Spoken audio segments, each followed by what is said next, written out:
قضية قطر جيت.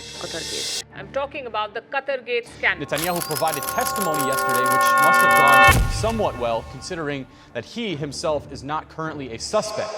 إسرائيل مقلوبة من امبارح بسبب فضيحة بجلاجل، والمتهم الرئيسي فيها دولة قطر. بس المصيبة مش هنا، المصيبة كانت ذكر اسم مصر في الموضوع. إسرائيل وقطر بيتفقوا على مصر في الغرف المغلقة. الموضوع كده شكله فيه رشاوي وتلاعب في الإعلام، وفي تورط لمسؤولين إسرائيليين كبار. الخبر اللي جايين نتكلم عنه النهاردة قلب الدنيا، وده بسبب إنه مثبت بوثائق تم رفع السرية عنها من قبل المحكمة الإسرائيلية. التحقيق اللي تم الكشف عنه بيتكلم عن رشاوى قطرية لمسؤولين إسرائيليين عشان يهاجموا مصر ويحرجوها قصاد كل العالم ويجملوا في صورة قطر، وقد إيه هي كان ليها دور كبير في وقف الحرب في غزة. قطر بتلعب من تحت لتحت بطريقة مفيش أوسخ منها، بقوا بيحطوا إيديهم في إيد اليهود عشان يقفوا قصاد مصر. طب إيه الحكاية؟ إزاي قطر بقت بتلعب من تحت لتحت ضد مصر؟ وإزاي إسرائيل بتحاول تستغل الوضع ده وتضغط على مصر عشان تجبرها تفكك البنية العسكرية في سيناء؟ طب ايه علاقة ده بالمناورات العسكرية اللي شغالة حاليا انا بعمل الفيديو ده بين سلاح الجو الاسرائيلي وسلاح الجو القطري؟ وليه قناة زي الجزيرة ورصد عمرهم ما يجيبوا سيرة الموضوع ده اللي لخصوا مع بعض في حلقة النهاردة من الخلاصة.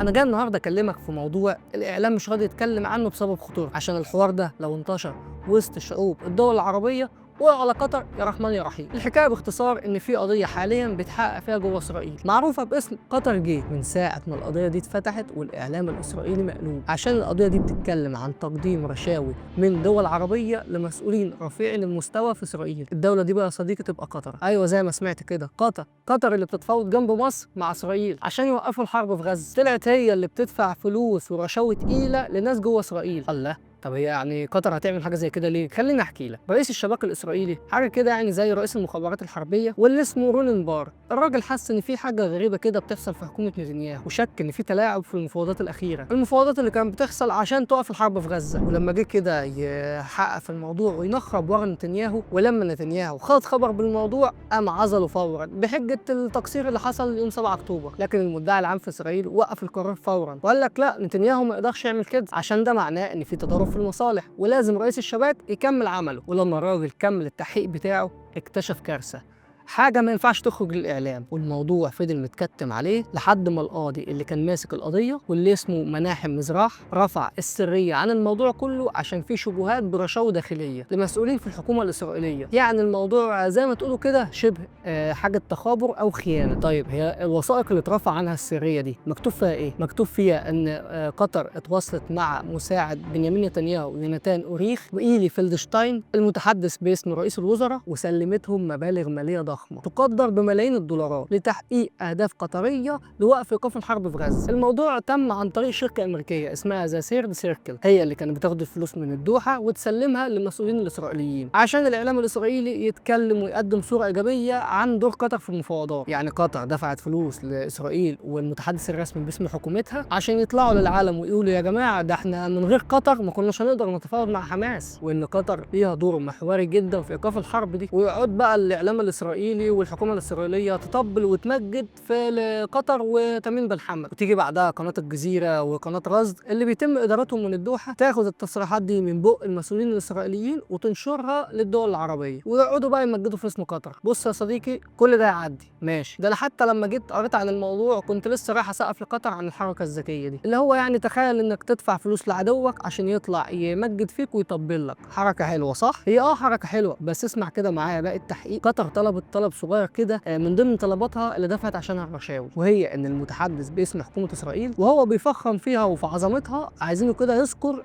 ويقلل من مصر في المفاوضات، يعني يخرج كده ويقول ان مصر كانت عائق وما استفدناش منها باي حاجه. ايوه زي ما انت سمعت كده، القطريين كانوا بيدفعوا للمسؤولين الاسرائيليين عشان يطلعوا يهاجموا مصر ويقطعوا فيها. قطر كانت بتروح تدفع ملايين الدولارات لرجل اعمال اسرائيلي قاعد في الخليج اسمه غيل برغر، وهو كان ياخد الفلوس دي يوصلها لاسرائيل عشان تطلع تهاجم مصر. طبعا طبعا انت مش مصدق حاجه زي كده ولا انا والله، بس ده كان كلام القاضي المسؤول على القضيه. انا عايز اقول لك ان هو كمان وضح ان في شبهه في الموضوع، وان الثلاثه المتهمين ان هم خدوا رشاوي كانوا بيوجهوا الصحفيين عشان يعملوا تقارير متعاطفه مع قطر وتقلل من دور مصر كوسيط عادل في المفاوضات. يعني دي لوحدها كده قضيه ثانيه، وهي التحكم في الاجنده الاعلاميه. وحاليا وانا بصور الحلقه دي المتهمين بيتحقق معاهم، واحد منهم اعترف على رئيس صحيفه جوريزالوم بوست العبريه ان هو اللي كان بيوافق عن التقارير اللي بتهاجم مصر، وكان بياخد دفعات من الفلوس عن كل تقرير بينشره ضد مصر. ولما الموضوع كبر والكل عمال يعترف على بعضه والعصابه كلها بدات خلاص اطرافها تكمل، المحكمه طلبت على طول استدعاء بنيامين نتنياهو بنفسه، وفضلوا يحققوا معاه لمده ساعتين. انا عايز اقول لك ان الموضوع وصل لدرجه استدعاء ساره زوجة بنيامين نتنياهو، والمحكمه بعتت قوات شرطه تستقبلها من المطار. اول ما وصلت من مدينه ميامي في امريكا ودوها على طول على المحكمه عشان يتحقق معاه في مصدر الفلوس اللي كانت بتصرفها في رحلتها في ميامي، وده بسبب ان هي كانت قاعده في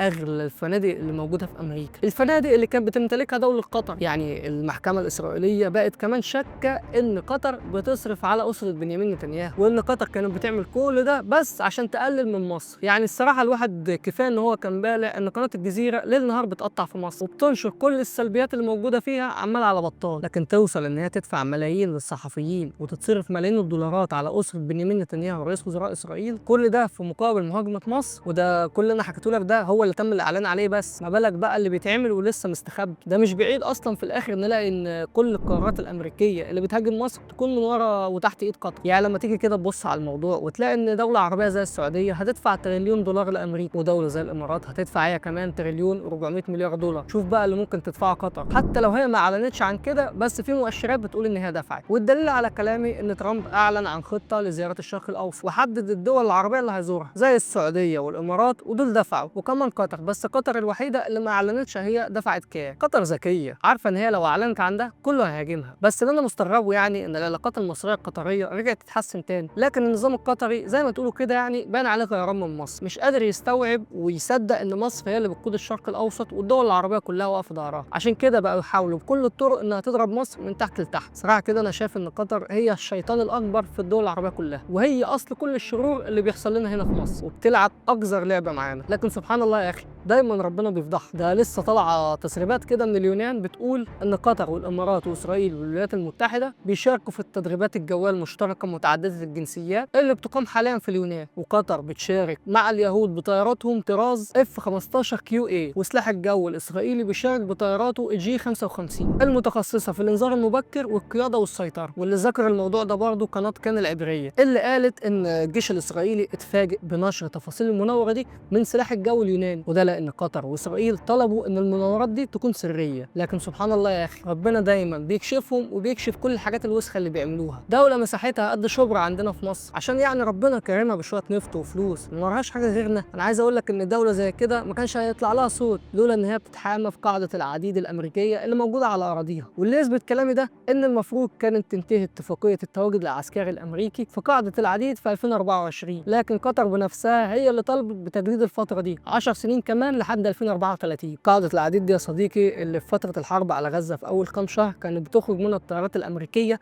محمله بالسلاح والعتاد لاسرائيل. ومن 2003 لحد النهارده قطر ساهمت في اكتر من 8 مليون دولار عشان تطور القاعده دي بنفسها، وكانت بتدفع فلوس كمان عشان توسعها. هي بتعمل كده مش لله وللوطن، يعني هي بتعمل كده عشان هم فاهمين كويس ان هم من غير القاعده دي ولا يسوا، وفي مقابل الحمايه دي بيدفعوا اي فلوس ورشاوي لاي حد يقف ضد الاداره الامريكيه، حتى لو كانت الدول دي دول عربيه زي مصر. عرفتوا ليه دلوقتي مصر مش بتتسرع في اتخاذ قرارات الحرب وبتفكر مره واثنين وممكن 10، رغم اننا عندنا القدره القويه على افتعال حرب او عمل عسكري ونقدر نحقق كل الاهداف المطلوبه بكفاءه؟ لكن احنا عارفين ان كل اللي بيحرضونا على الحرب النهارده في قنواتهم واعلامهم هتلاقيهم بكره واقفين معاهم ضدنا. اهي الاجابه بسيطه، ان مفيش حد واقف مع مصر الا ربنا سبحانه وتعالى. اتمنى بقى بعد اللي عرفتوه ده كل اللي بيدافع عن قطر وقناه الجزيره يكونوا عرفوا الحقيقه، والمصريين اللي شغالين في كل المجالات وقاعدين في قطر اتمنى يفوق. انا بقى عايز اسمع رايكم في اللي حصل ده، وتقولوا لي ليه قطر بتكره مصر الكره الشديد ده. مستني رايك تحت في الكومنتات،